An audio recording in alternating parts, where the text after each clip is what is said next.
All right, what's up? Welcome in GC Live. Wes Mitchell here, Chris Clark.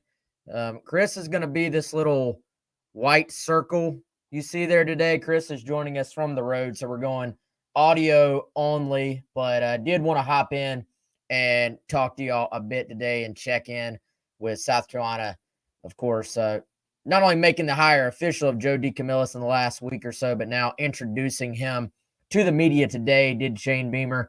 Beamer had just spoken at the basketball game over the weekend. So not a lot of new team stuff there to be had, but a couple of new things to react to with Joe D speaking to the media here in Columbia for the first time. So maybe a little bit of an abbreviated show, but definitely wanted to do a show today. As always, presented by our friend Clint Hammond of Movement Mortgage, clint.hammond.com. 803-771-6933 is the number, of course. And like we always tell you, if you're in the market to buy a home, or you just want to see what that might look like for you, give Clint a shout. Again, 803-771-6933. No idea what is going on with my lighting, so maybe I need to just go audio too, but we'll deal with it. Chris, how we doing, man? Doing well, Wes. Doing well. It's been not too long since we saw each other. Listening to Beamer and Joe D speak today, and like you said, not a lot new from Beamer today. I think there was one tiny workout nugget from Beamer that we can get into at some point. But I don't know. You probably wanted to lead with Joe D, I would imagine, and I thought it was an interesting press conference. I mean, of course, any of these guys, head coach, assistants, players, even that attend the press conferences and speak with media guys, they're going to ultimately be judged on the results at the end of the day. But I think you and I just listening there to it together, talking on 107.5, talking afterwards. It was an interesting press conference for Joe D, and I think as much as you can check the box and kind of pass that test, so to speak, I think he did that today. Yeah, and I thought, man, winning the, he said, ultimately it only gets you so far. But I think with Joe D, he kind of is what I expected him to be. Looking at some of the videos that were already out there about his personality, and kind of we talked quite a bit about how this is a guy that's high energy by everything we've been told, and a genuine guy, and someone that you're going to have to come to work if you play for this guy. He's not going to sort of let you take it easy, but at the same time has managed to connect with players and hit it off with players. And I think the first thing we kind of saw today was a little bit of the personality, a little bit of what he's like, just even something I talked about earlier, just the small things, the tiny things, how you treat other people, calling other guys by name when media people introduce themselves, calling Ray Tanner Coach Tanner, to me just showed a little bit of an understanding of where you're at, what's important here, what this place is all about. And, I thought in terms of some of the stuff Shane Beamer said, it was kind of fascinating too. We had some of the background on Joe D, and kind of we had assumed, like, all right, there's just sort of such a level of respect, I'm sure, with Joe D as a 30-year special teams coach, 34 years, as he corrected our buddy Mike on. And then, of course, Beamer ball, like that's just synonymous with special teams. And Frank Beamer, one of the most well-known special teams-oriented coaches of all time, you just sort of assumed they had crossed paths at some point. And, we knew Joe D was a featured speaker at South Carolina's high school coaches clinic about this time last year. So we knew there were some connections there, but just, Beamer sharing that yes, indeed, Joe D knew Frank, and that's kind of how they met. So top that off with the fact that you have this connection with Dan Reeves, the late Dan Reeves, who is Joe D's father-in-law.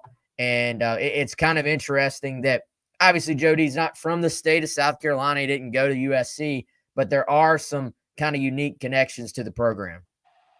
Yeah, and Beamer kind of solved that piece of the puzzle that we weren't quite sure about, and that was that the original connection was between Joe DeCamillis and Frank Beamer. It's kind of crazy that he's actually been around that long, Wes. He still seems like a pretty young guy, honestly, in terms of look and energy level and all those things.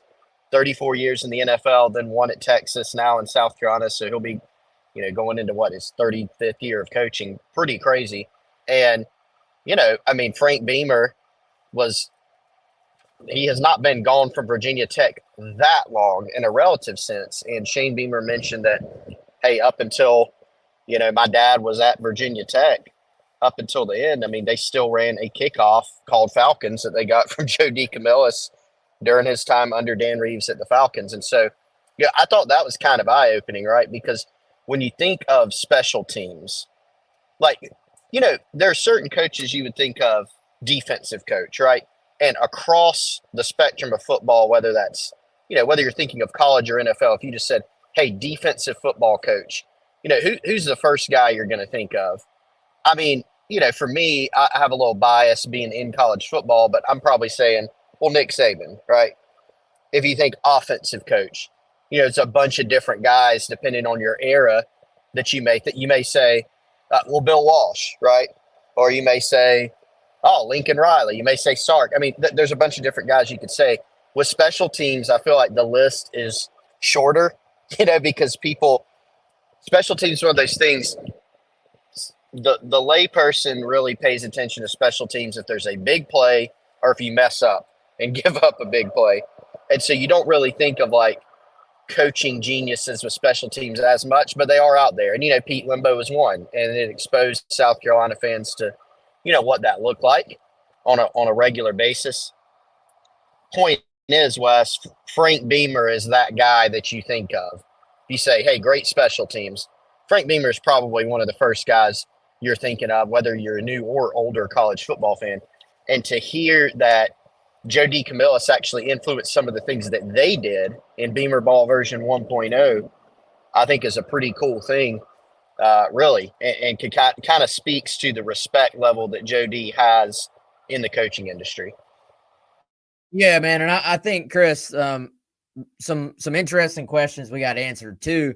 One of them being why college? Why now? And it's kind of interesting. Joe D talking about how he kind of fell in love with the college football game during this year at Texas. I think a lot of people thought, not that we were having any reason to track this, but if you just looked at his career path, you would have thought maybe he does a year or two at Texas and then he pops back up, with an NFL franchise. And that was just not the case here. He kind of, seemed to fall in love with pageantry and the atmosphere on Saturdays. Talked about how his wife as well just kind of fell in love with that aspect of it.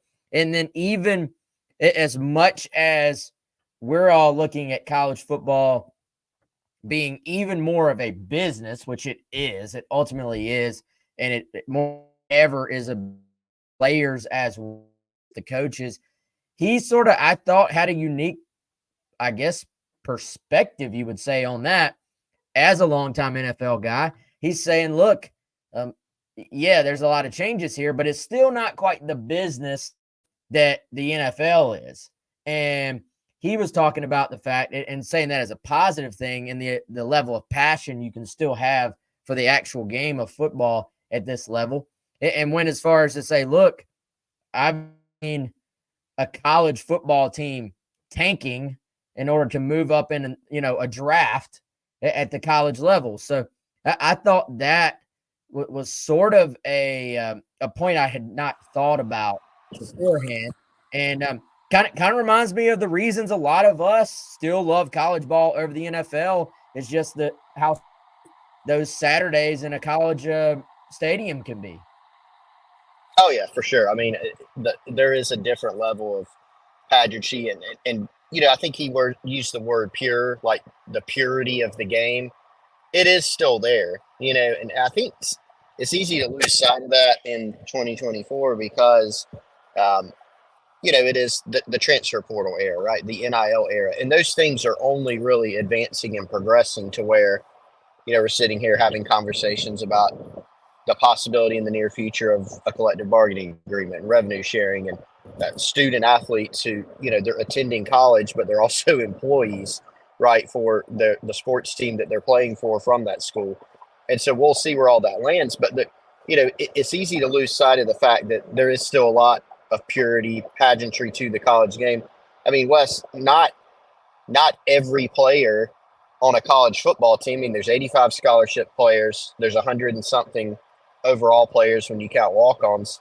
Not all of them are transferring every year, every 2 years at all. Not all of them have NIL deals of any substance. Not all of them have, some of them don't have NIL deals at all, right? So that's still very much in place. And I did think Joe D's thoughts on that were very interesting because that was a question that I had. Why did he decide to transition from the NFL game to the college game? Because there's been a lot of talk on it going the other direction with this era that we're in. But, the more I was thinking about it, Wes, after listening to him talk, you could make an argument that he'll be pretty well equipped, in recruiting nowadays. Here's a guy that, he's going to be recruiting mainly specialists, right? So it's not like he's going to be out there, Joe D, we need you to go sign a big time, defensive end, or something like that. He's going to have some connections. He'll have a recruiting area. But when he's talking to these guys, he's going to have the perspective of, hey, you're talking about wanting to make business decisions. You're talking about NIL. I spent 34 years working with guys that got paid to play football, and, it was their job. And so that might actually give him a little bit of a unique perspective, when it comes to recruiting, because that is going to be one of the adjustments for him.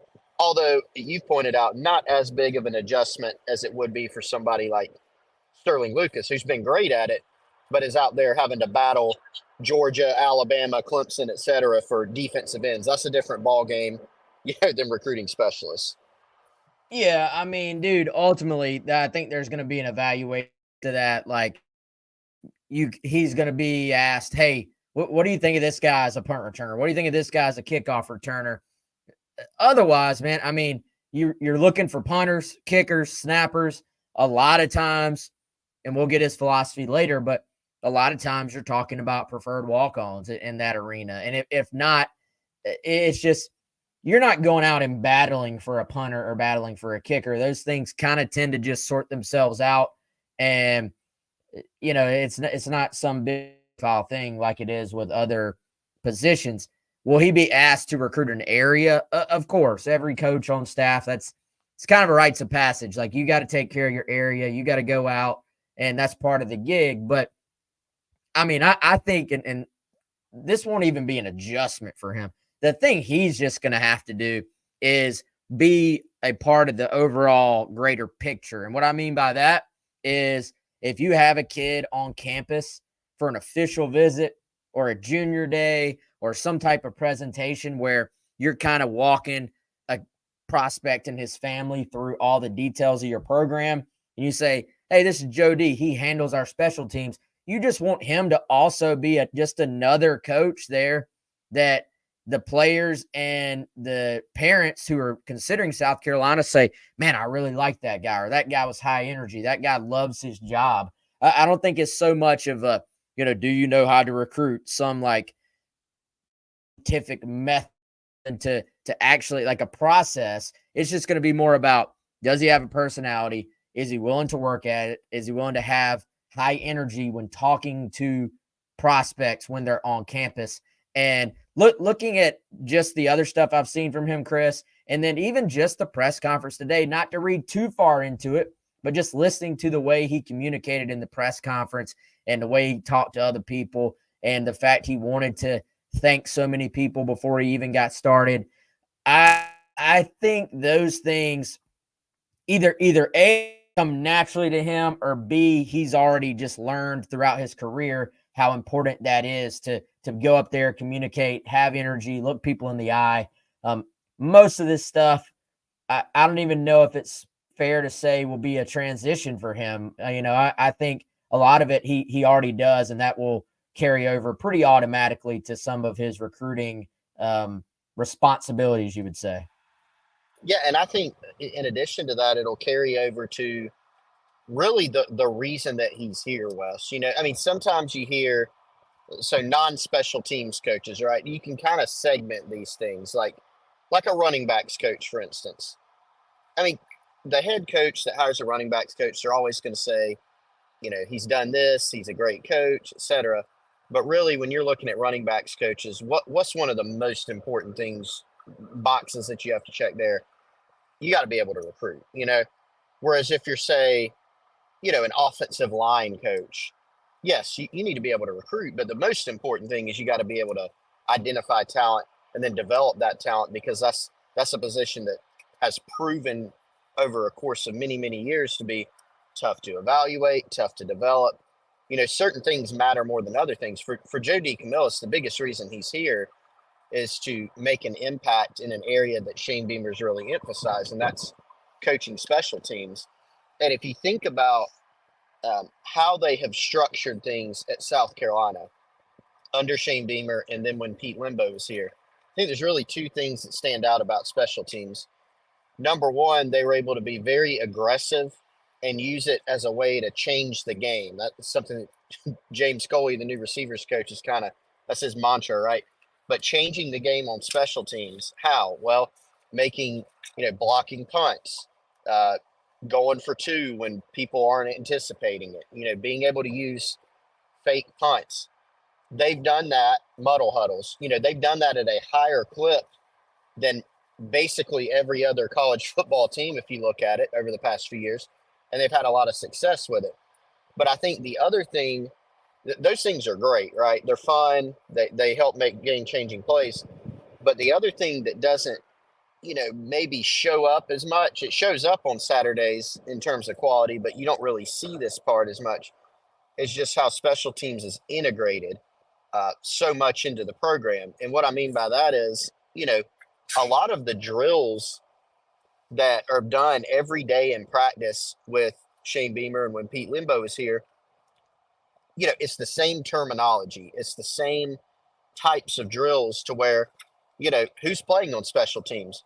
It's the same guys that are playing offense and defense for you for the most part, except for your, you know, snapper, your holder, your punter, your kicker.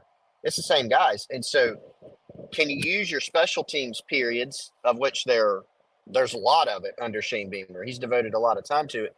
Are your guys getting better at special teams and at their position? And I think that's actually been a little bit of a secret weapon for them in squeezing more development out of guys. And so I would think both of those things probably continue. Joe D's going to get a lot of meeting time. You know, there's going to be some carryover, I think, with some things that they do.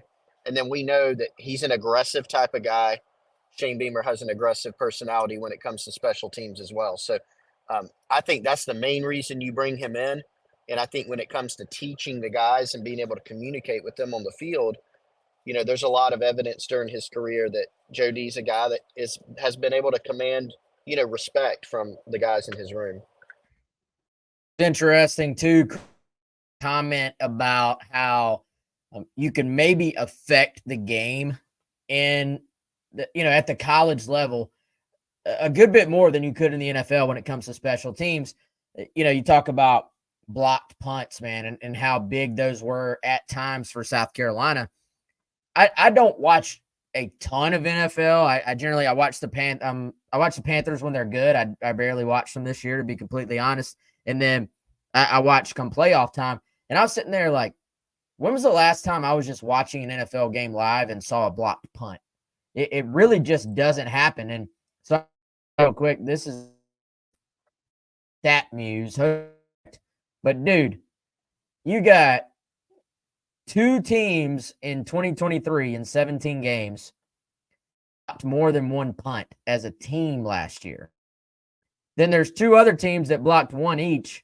Then the rest of the league, accurate, the rest of the league didn't even block any punts. So you don't see kickoff returns in the league either, because one, it's where they kick off from has been moved up, and the kickers, their legs are just so strong that I mean, it's almost always a touchback.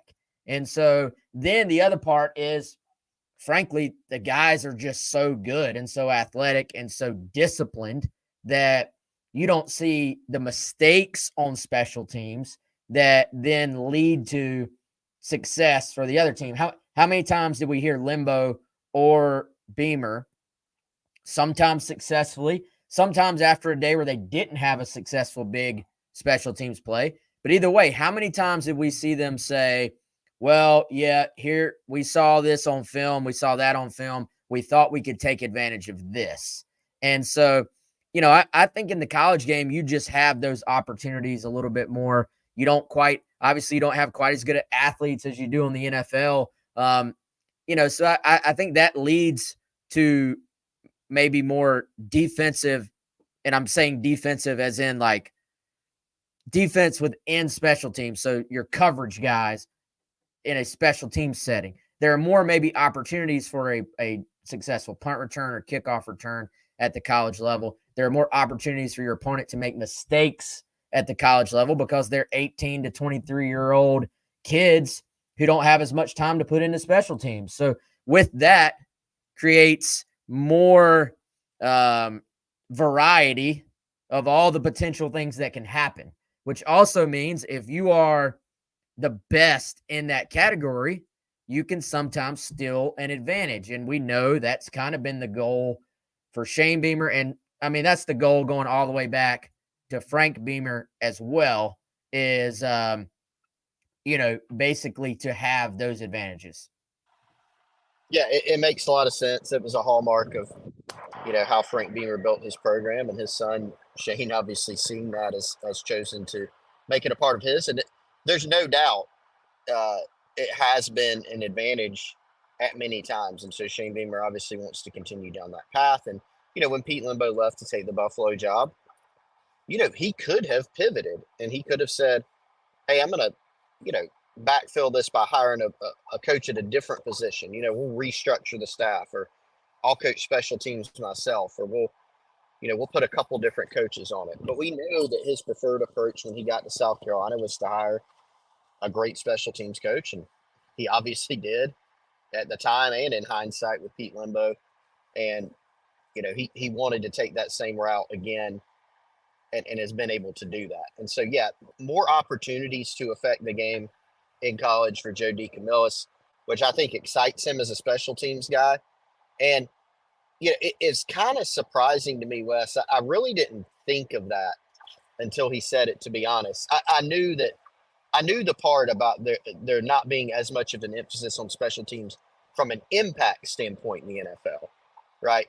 But I didn't really think about it being kind of a little bit more de-emphasized even in practice. And that somewhat even makes sense. If you're a coach in the NFL and you're sitting there going, okay, let's look at the statistics. I mean, how many kickoff returns are we actually going to get?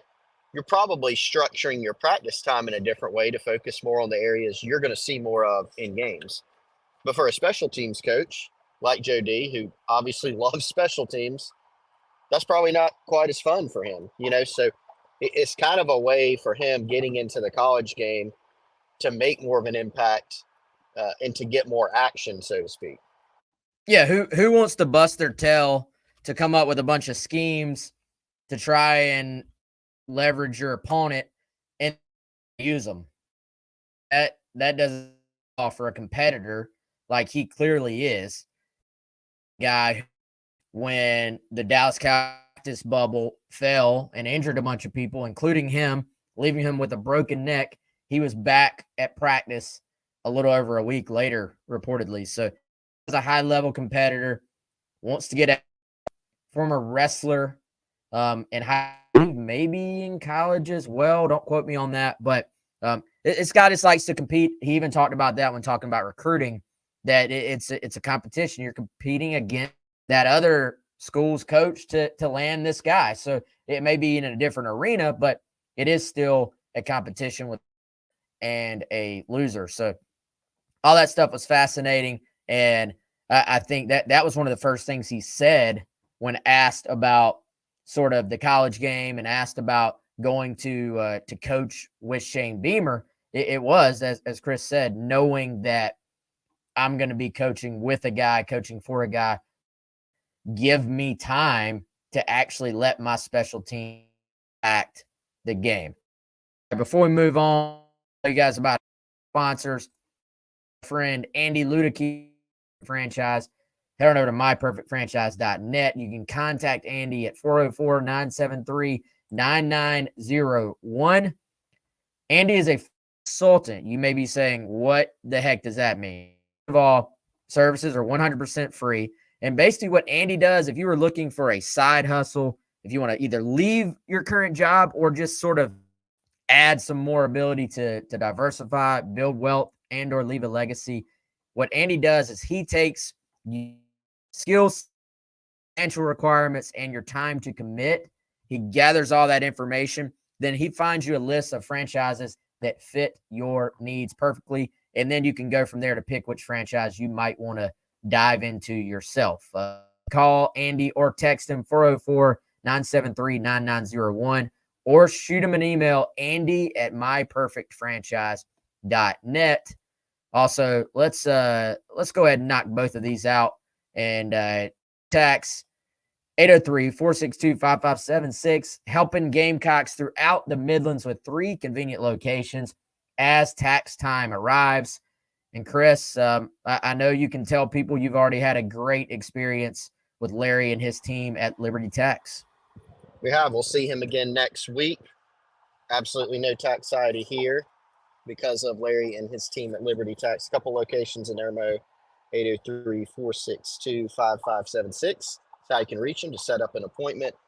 Make sure you're all squared away, whether you're an individual, whether you have a business, whatever your setup is, family, single, whatever it is, he can help you make sure that you avoid taxiety and get a great plan together. So definitely recommend giving him a call. Yep, tax time is here, 803-462-5576. All right, Chris, let's start to out, man. I think we hit the major sort of things with Joe D specifically. Let's talk a little bit about what Beamer had to say. There are a couple little details here and there. First of all, spring practice is going to begin on March 19th. So that was noteworthy. Go ahead and mark that down. We'll, of course, have complete coverage on Gamecock Central throughout all of spring practice. That'll be here before we know it, y'all. And Chris, did you say you noticed a little detail as far as the strength and conditioning program right now? Yeah, and we didn't get a ton of detail, but I was curious if Beamer would ultimately be asked about this because it was a topic of conversation really throughout the season, in the off season, publicly and privately.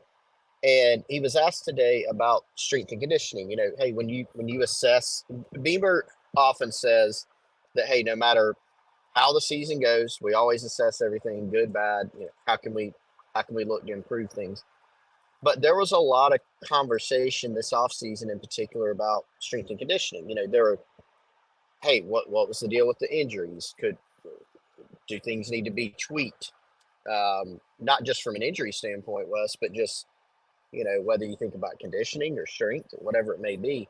And so he did answer that and did not give a lot of specifics, but he did say there were some things that they were doing differently. And Luedecke and his staff were, as Beamer put it, doing a good job of explaining the why on things. They had, you know, maybe removed some things from the program they were doing. They had introduced some different things from a lifting standpoint to the program. So we don't know what those are. I can't give you a list of, well, they put in this particular lift that they maybe didn't emphasize as much last year. They changed reps up on this, or they changed the schedule up this way. We don't really have those answers, but it did confirm that they have tweaked some things on that. He didn't really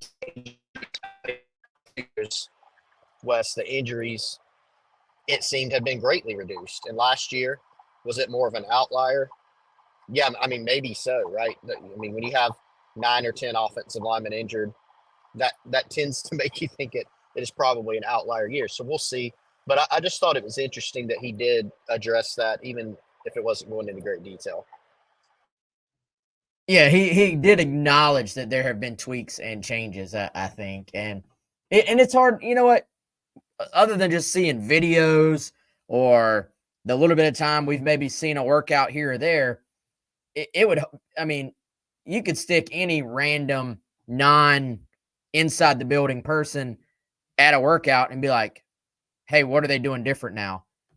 The average person, or really pretty much anybody's not going to be able to tell you the details, but in turn, been tweaks and see maybe if we sometimes the players will kind of give you a little more information on stuff like that. So we'll see as we kind of get into spring what the perception of the players was on the winter workouts maybe this year compared to years past, but certainly some tweaks there. We'll see if those pay off for South Carolina moving forward. And then speaking of injuries, Chris, it sounded like really nothing new on the injury front.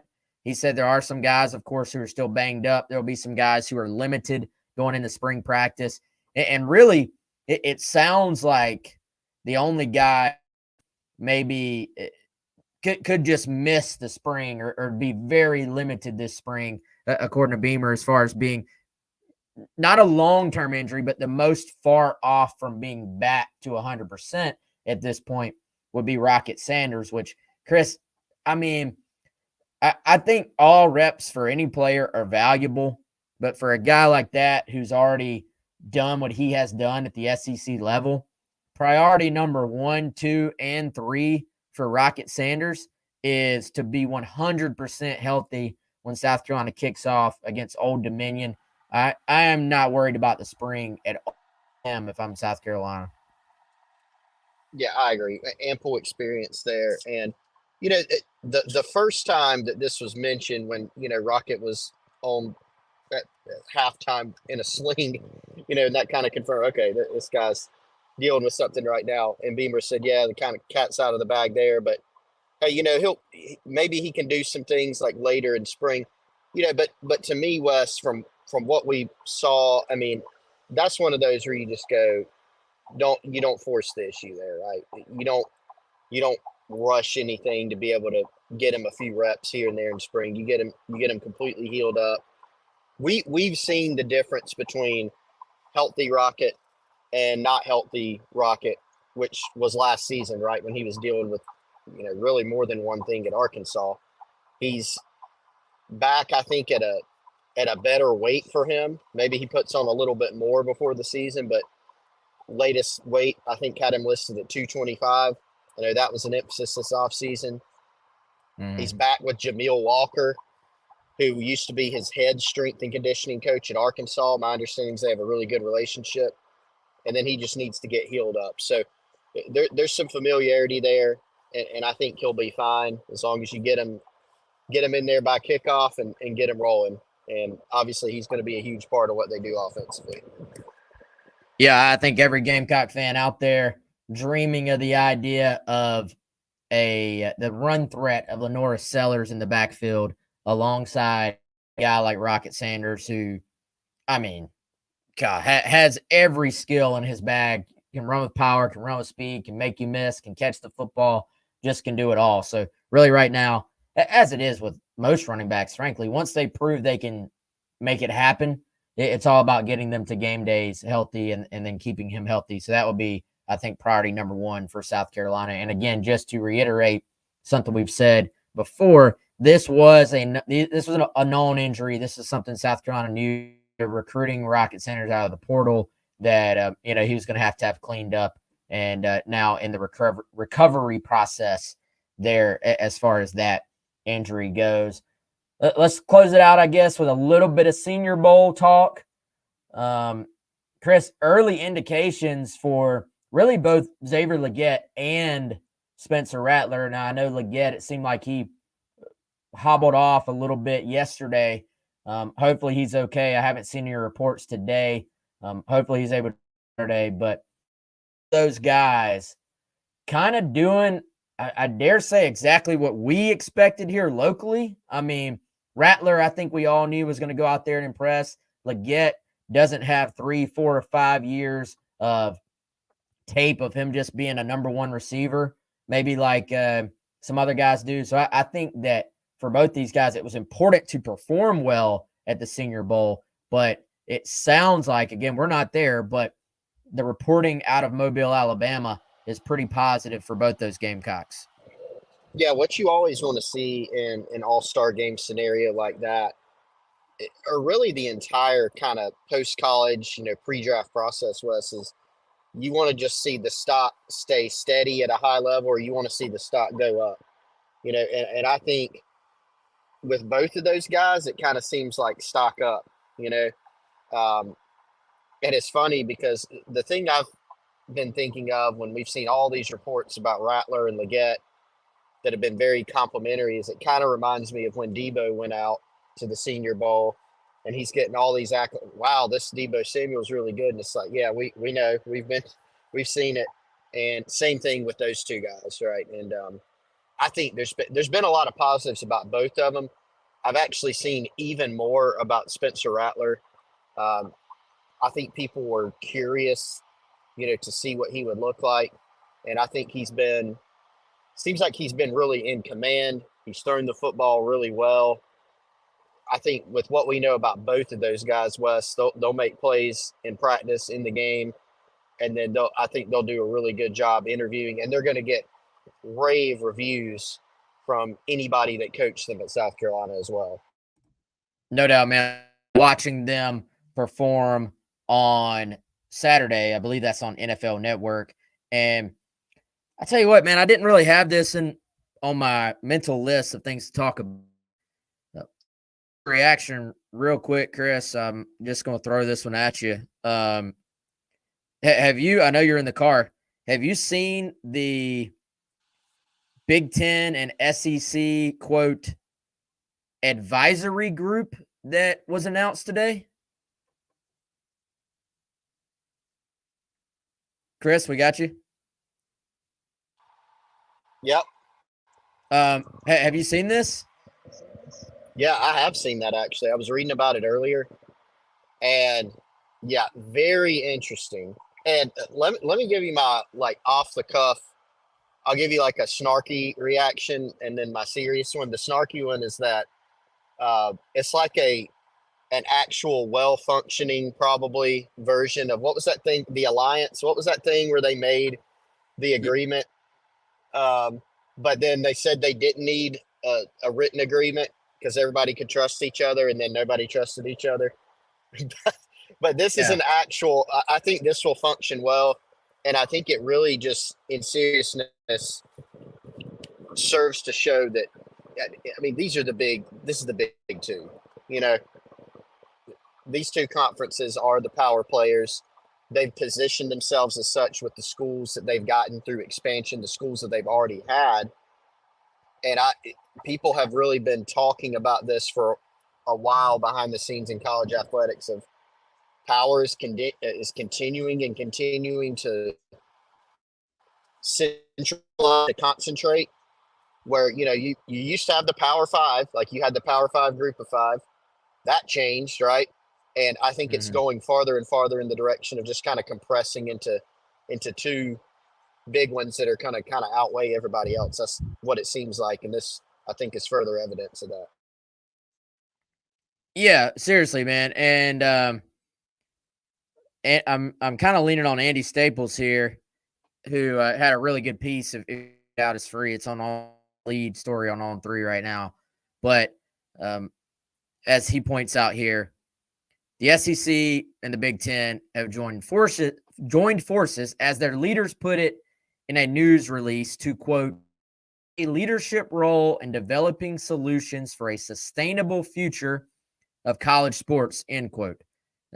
Andy says they claim this is just an advisory group that has, quote, no authority to act independently and will only serve as a consulting body, which technically true, right? Right now, do they have any additional authority over anything?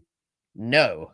Is this the first big move towards what is kind of the worst kept secret on the planet right now as far as college athletics go, that ultimately the SEC and the Big Ten could control all the cards here? I think it's a big first step towards that, Chris. And it kind of, again, we've talked about this too. It reminds me of how businesses just, especially now, you see it all the time. How every business, for the most part, that's successful at this point, you can pull up that chart where it shows, well, these 5 mega corporations own every single other business that exists out there.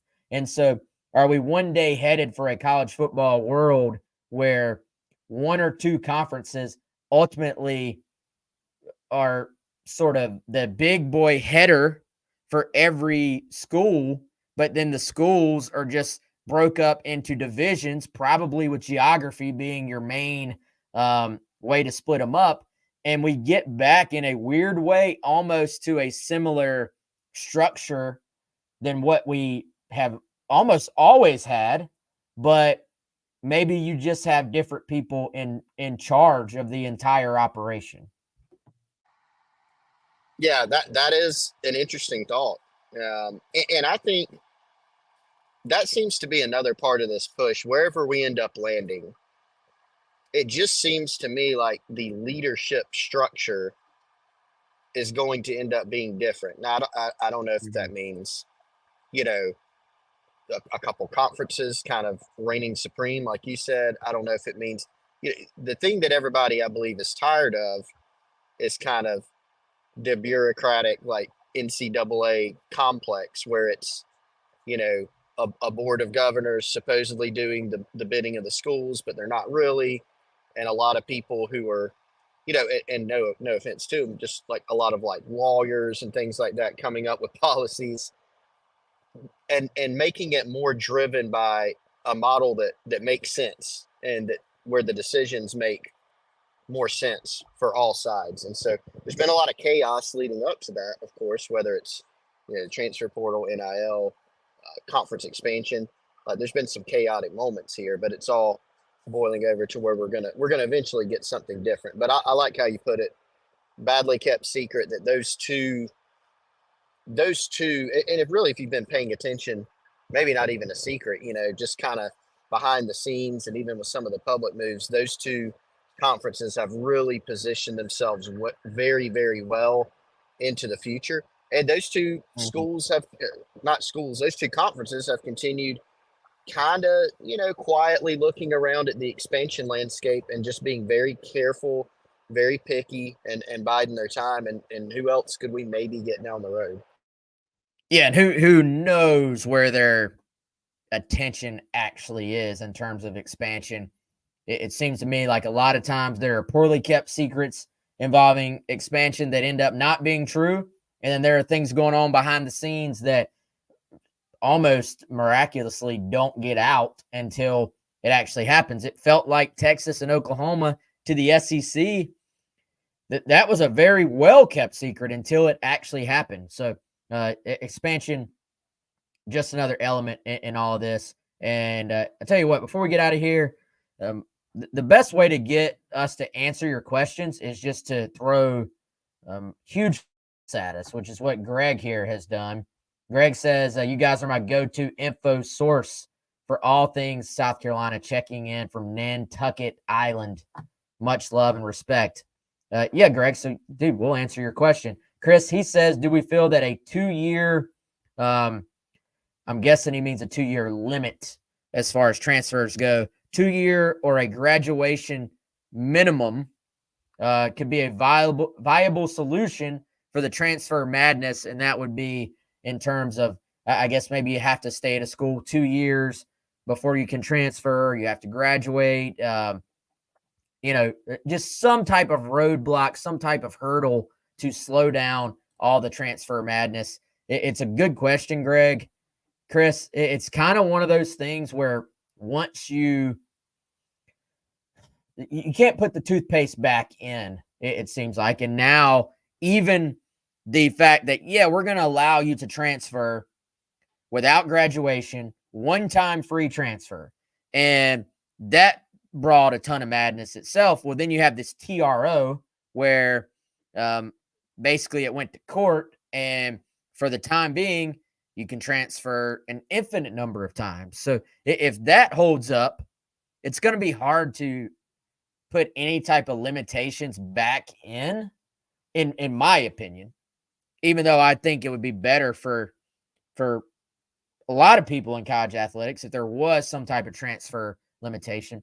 Chris, I think the only way to put the genie back in the bottle on transfers here is once we start getting back into this revenue share conversation and more money for the players, more direct money for the players from the schools, where there would be literally some type of contract aspect of, look, you're making this revenue share directly from the school. And with that, you are agreeing to a 3-year contract that with a non-compete, essentially, that you will not transfer out before a certain time period is up. Yeah, that's what it's going to have to be. It's going to have to be. You look at the pros and their contracts and their collective bargaining. There are restrictions on those guys, but they're also contracted. They're employees, and they collectively bargain. And there's negotiations on what those contracts are between a players' association and those leagues. And so that's what we'll have to have in order to get there.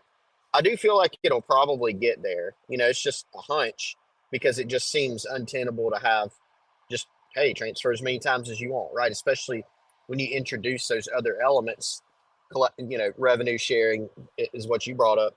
There has to be some give and take there on that. And so, Kirby Smart brought up an interesting idea. I don't know if it's a general idea or if he was putting it in the context of, within collective bargaining, but he mentioned something like, hey, maybe, if a guy wants to sign for a year, okay, when you initially sign him, but that also would let the school just basically pull a scholarship after that year. Otherwise, sign for 2 or 3 years and you can't transfer until after that. We might end up getting something like that where there's some type of options, but it will have to be, a little bit farther down the road once there's some type of bargaining framework to work with.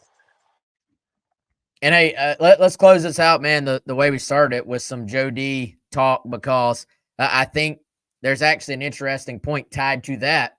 When Joe D was asked about sort of all the changes in college football, NIL, transfer portal, I like the way he framed it up. And that was not to complain about it.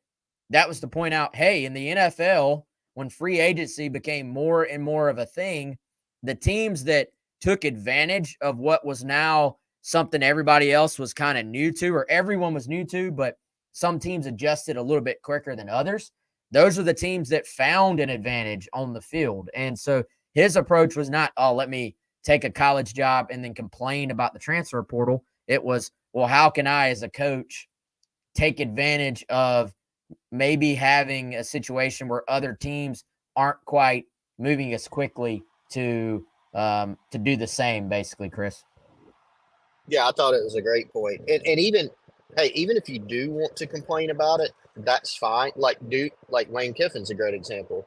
He has complained about it a lot of times. He has also been arguably the best at it in terms of navigating the portal. And, Ole Miss has a great NIL collective. And so that was, the schools that hesitated a little bit in terms of the NIL environment, they got a little behind. The ones that jumped right in and said, this is the way. We may not like it, but we got to get there. We can take advantage of this. They've thrived, right? And you can still catch up even if you were a little bit slower on it. But he's exactly right, and I thought that was a great point. Yeah, no doubt. Cardin fan saying, why don't the universities just start giving out contracts then? Basically, you have to have some guardrails in place, right? It just doesn't make sense. But then again, the NCAA never did. Yeah, I mean, ultimately, like right now, you can't really hand out contracts. It's not in the way things are structured right now. But I think that's ultimately where we are headed with that. All right, y'all, that's going to do it for today. For Chris, I'm Wes. Appreciate y'all joining us for about an hour here and hanging out. Gamecocks men's basketball tomorrow. Another big women's basketball game on Sunday. South Carolina try to keep it rolling over the weekend. And then we'll be back on Monday to hang out with you and talk about what happened. Again, appreciate y'all. Appreciate all of our sponsors. Appreciate everybody watching. Hit a subscribe button on whatever platform you're on. Y'all have a great weekend. He's